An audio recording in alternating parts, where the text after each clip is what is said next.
Alô, sou Ana Paula e toda segunda quarta-feira do mês venho falar dos lançamentos da Todavia e a agenda de eventos que você não pode perder, sempre ao lado da Clara Carepoves. Oi, Clara!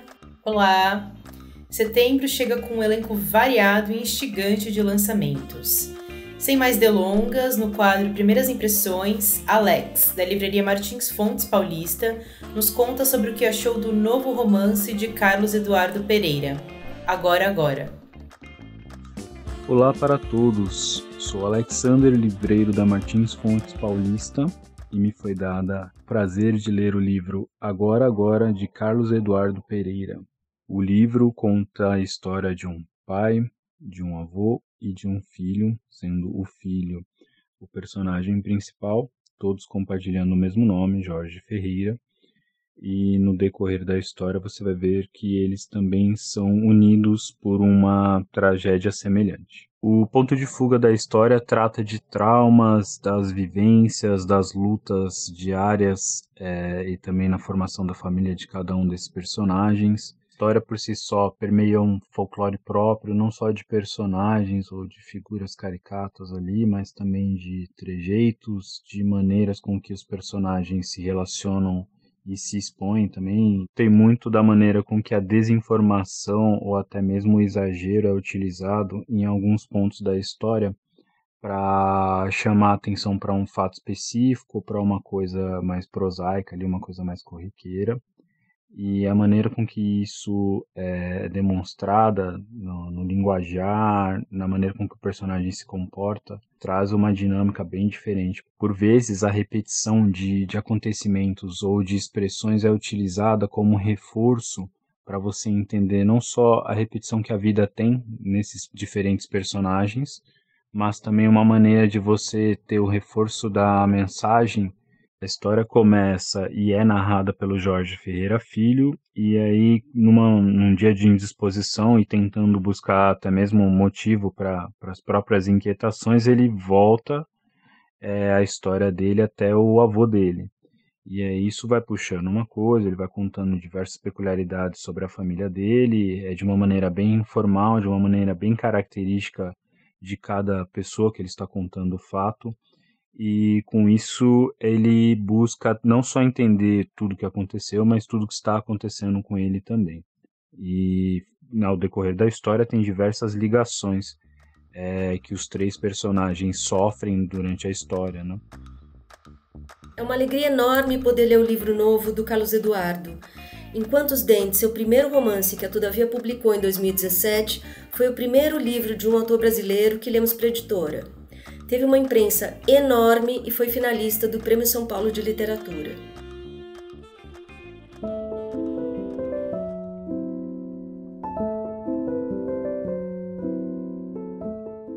No ano passado, perdi meu gato.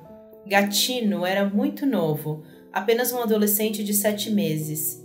Provavelmente está morto, mas não tenho certeza. Assim começa este impressionante relato de Mary Gateskill, o texto mais próximo de um livro de memórias que a grande ficcionista norte-americana escreveu. O Gato Perdido começa com a história de como a escritora resgatou um gato de rua na Itália e o levou para morar com ela nos Estados Unidos, onde ele acabou desaparecendo. Enquanto explora o trauma inesperado de sua perda, Gateskill descreve sua relação com 2 irmãos e outro menino, crianças menos privilegiadas que passavam verões e feriados com o autor e seu marido em seu mundo de afluência e contatos culturais. As alegrias e as dificuldades desse relacionamento levam ao exame causticante da perda, do amor, da segurança e do medo, e também de como nossos entendimentos limitados se chocam contra nossas esperanças ilimitadas. Que vai mais um trecho. Os gatos mais saudáveis fugiram quando nos aproximamos e se esconderam num celeiro que estava tudo ruindo. Conseguimos pegar apenas o malhado. Quando o colocamos numa caixa, ele abriu os olhos com grande esforço e nos encarou, bufou, tentou arquear o dorso e desabou. Mas deixou os veterinários cuidarem dele. Quando foi inclinado para frente e teve a cauda levantada para verificação do sexo, ele exibia um olhar delicado e quase humano, de uma dignidade confusa refletida em seu olho funcional, enquanto o focinho pronunciado indicava uma animalidade estoica. Era um rosto engraçado e comovente. A editora Fósforo lançou, recentemente da autora, Mau Comportamento, e Isso é Prazer e a Dificuldade de Seguir as Regras.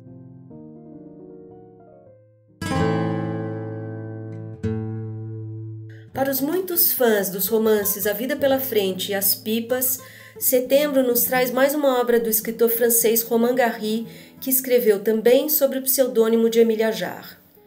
Abraço Apertado trata da relação de afeto entre Michel Cousin, um funcionário de escritório, e seu python de estimação.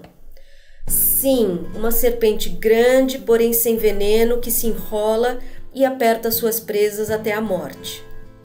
A história peculiar de Michel e de sua fixação pelo réptil que ele trouxe da África para viver num apartamento é também uma narrativa sobre a aspereza das relações na cidade grande. A crise ética vivida por Michel acerca de como conviver com seu mascote em uma metrópole como Paris cria marcas em seu universo, ressoando, por exemplo, na paixão por uma colega do escritório que mal toma conhecimento de sua presença e no desejo frustrado de ficar amigo do vizinho intelectual. Publicado em 1974, Abraço Apertado é o primeiro livro de Romain Gary escrito sob o pseudônimo de Émile Ajar. Na época, nem os editores conheciam a verdadeira identidade do autor, que já era consagrado e premiado por sua obra extensa.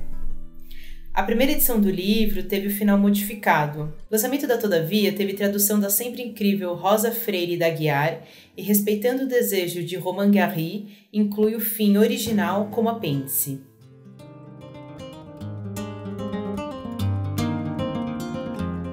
A Cabeça do Pai é o romance de estreia da professora e historiadora Denise Santana sobre os laços emocionais e orgânicos que nos ligam aos outros, às vezes de forma violenta, às vezes graças ao acaso.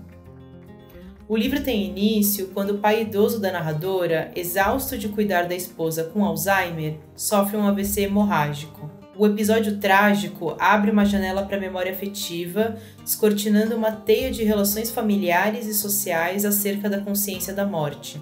Com mão levíssima, a autora segue um fio narrativo que nos oferece, ao mesmo tempo, uma reflexão sobre os impactos de nossa frágil condição humana na forma como nos relacionamos com o mundo e construímos nossas memórias, e uma poderosa leitura da crescente medicalização da vida, pela qual somos entupidos de remédios para prolongar nossa precariedade. Mas nem tudo em A Cabeça do Pai é assombrado pela presença da morte. A descoberta do sexo, o nascimento de amizades e a relação madura que constituímos com nossos pais quando envelhecemos também aparecem, com brilho e ritmo seguro. A narradora parece acreditar, e com razão, que por detrás de nossa fragilidade há uma potência quase infinita, a capacidade que temos de contar a nossa própria história e a daqueles que nos deixaram. Só nos resta levantar as sobrancelhas e rir, da vida ou da morte. Ainda tem livro clássico, biografia e quadrinhos para a gente falar hoje. Mas antes, um recado.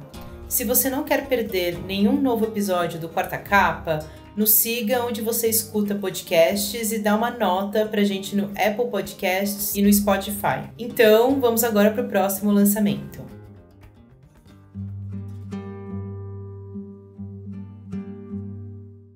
Geografia da Fome, o Dilema Brasileiro, Pão ou Aço, de Josué de Castro, é um clássico do pensamento social brasileiro, publicado pela primeira vez em 1946.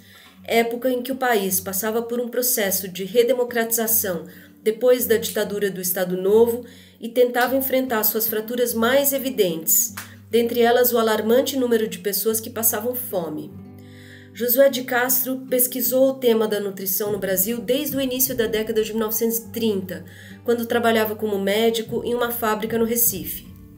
Após se transferir para o Rio de Janeiro, atuou no desenvolvimento de políticas públicas ligadas à alimentação. Foi presidente da Organização das Nações Unidas para a Alimentação e a Agricultura, deputado federal por Pernambuco em 2 legislaturas e mais de uma vez cotado para o Prêmio Nobel. Josué teve seus direitos políticos cassados pela ditadura militar em 1964. Decorridos mais de 70 anos, é muito doloroso notar como tais rachaduras se aprofundaram. Segundo dados colhidos em 2022, 33 milhões de brasileiros ainda se encontram em situação de insegurança alimentar.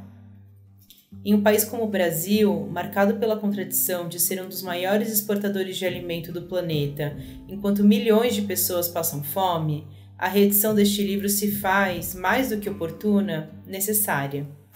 Geografia da Fome conta com a apresentação do geógrafo Milton Santos, da edição anterior, e um novo prefácio a esta edição do jurista Silvio de Almeida.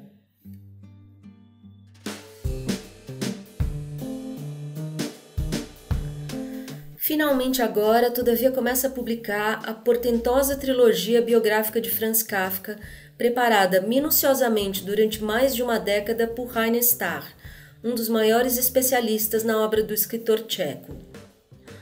Numa noite insone de 1912, Franz Kafka começou a compor a história que daria origem à novela O Veredito.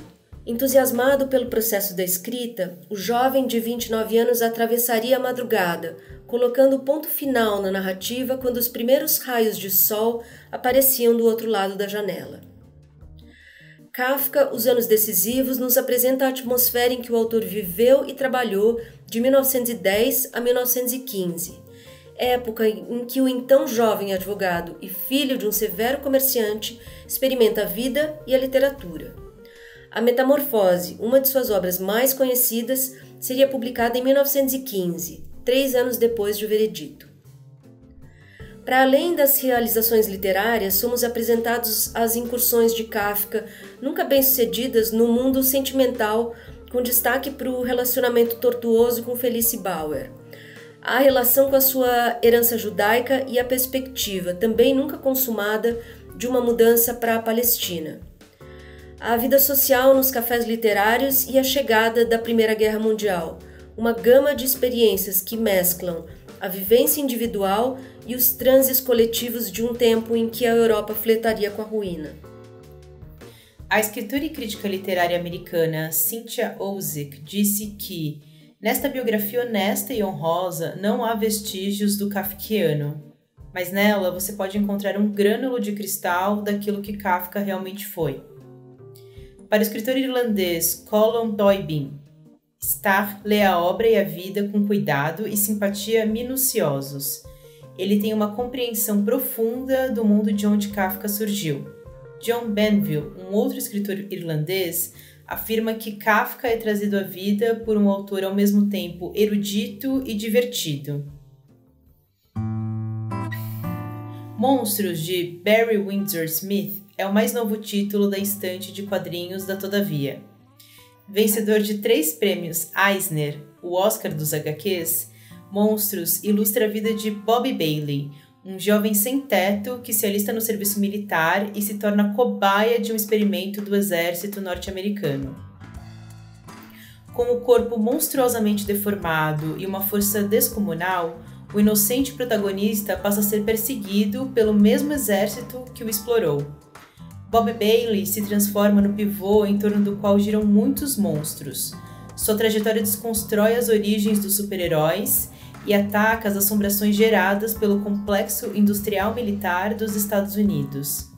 Considerada pelo premiado autor o ponto final de sua produção, a história ilustrada é resultado de um projeto que teve início em 1984, sendo elaborado ao longo de 35 anos. Em uma crítica publicada no jornal The New York Times, o escritor Ed Park afirma que em Monstros, Windsor Smith transmite desde a repugnância do horror corporal até a ternura das cenas em família, de pesadelos sem esperança a delicados momentos de conexão humana, e traça como a violência cruza o tempo, reverberando no passado e no futuro, atravessando gerações e países, bem como o limite entre a vida e a morte. O editor e crítico literário Christopher Notarnicola escreveu na The Paris Review que o livro é tão excelente que dói. Épico em escala e impecável no design, Monstros vai transformar a sua vida.